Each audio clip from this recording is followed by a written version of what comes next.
د حرام نه ځان ساتل.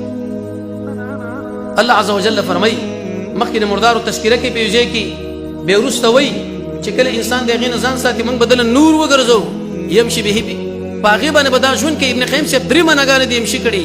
خلک خپل خواهش پسې روان دي، دا قرآن پسې. خلک د دنیا دعوتونه کوي، دا قرآن او سنت خلکو له بیانوي. یا به په ورځ قیامت د سره رڼایي.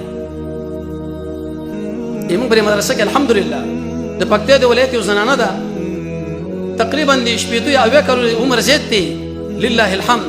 د ابتداء قرآن شروع کې ترجمه سره اخلاص کې، اول قرآن سره تعلق، دویم ذکر د رب العالمین، خو لیکن د رسول الله د سنت برابر. تاسو کو دا موقع چې موږ نه لاړه به په ورځ قیامت ډېر لاسونه موږ قرآن کې الله فرمایي به داخله لاسونه موږ په دې لاس باندې به خوله لګي هیڅ پیدا و بیا ورنکي. وخت اسیم تیریږي، څومره وخت تیر شو. او ان شاء الله دا درس به خیر په انټرنیټ باندې نشر کیږي.